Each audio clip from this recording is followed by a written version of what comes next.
While Europe celebrated the end of the war with Germany's surrender in May 1945, the world was not at peace. Thousands of miles away, across the vast expanse of the Pacific Ocean, a brutal and unrelenting war was still raging. Cities were still burning, soldiers were still dying, and an entire region remained locked in a conflict that showed no signs of ending.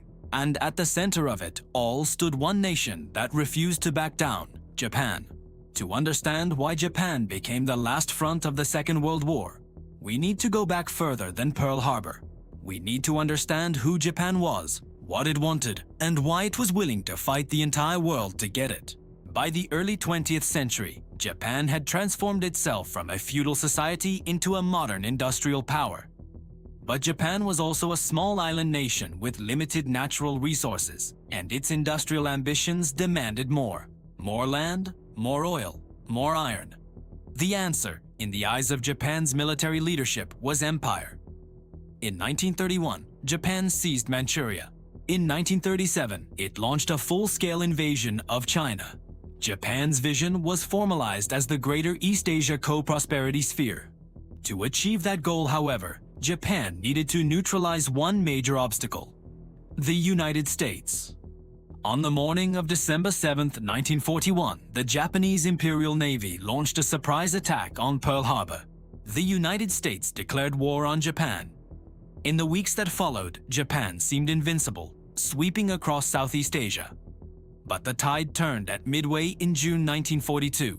From that point on, Japan was on the defensive. The Allied strategy of island hopping began, a methodical and brutal road to the Japanese home islands. Battles at Iwo Jima and Okinawa saw catastrophic losses. Japan deployed kamikaze pilots on a massive scale. By the summer of 1945, Japan's situation was catastrophic. Cities were being reduced to ash by firebombing. And yet, Japan did not surrender. At the heart of Japanese military culture was the code of Bushido. Death was preferable to surrender. There was also the divine status of the emperor. Allied planners prepared for Operation Downfall, an invasion that could cost millions.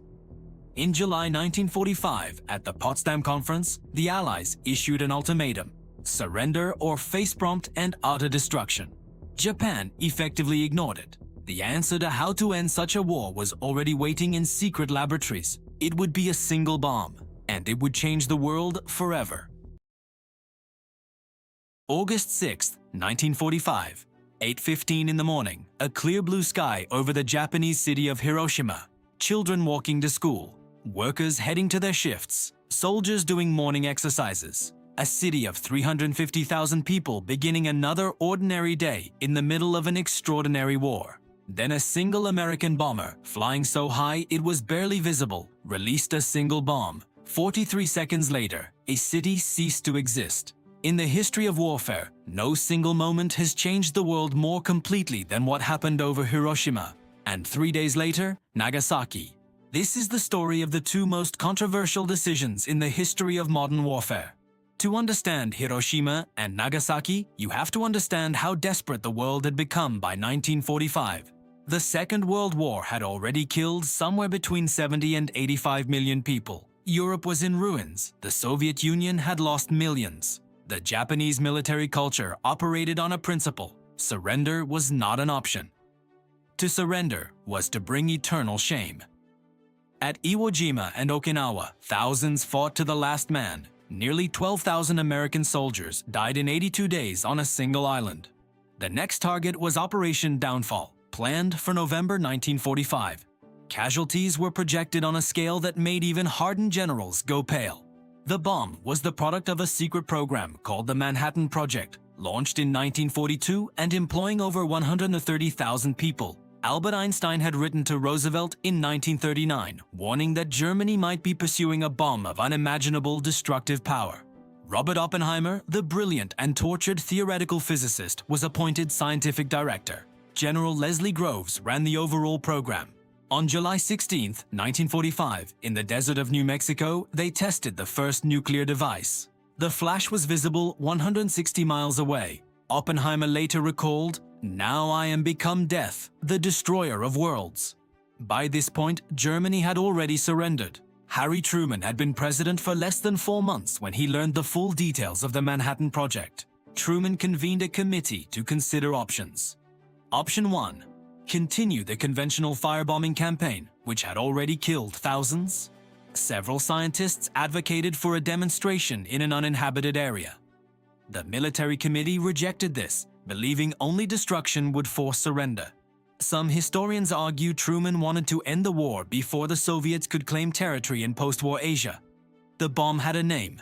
Little Boy. It was a uranium bomb, 10 feet long. The plane was the Enola Gay. Hiroshima was chosen as a major military city. It was also flat, which would concentrate and amplify the blast effect.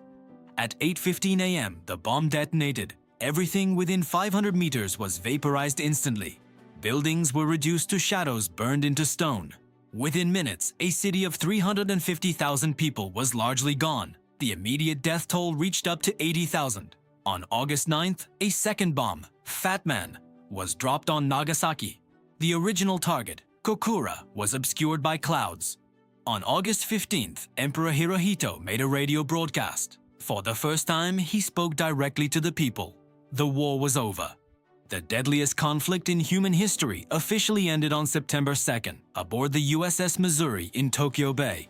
The traditional justification is that the bombs saved lives. Others point to the Soviet declaration of war as the real breaking point. These bombs did not just end a war, they permanently changed what war means. We live in the shadow of that reality. The survivors, the hibakusha, became powerful advocates for peace. When they are gone, the living memory will go with them. Hiroshima and Nagasaki are a warning. Do you think Truman made the right call? Subscribe for more stories that history deserves to tell honestly.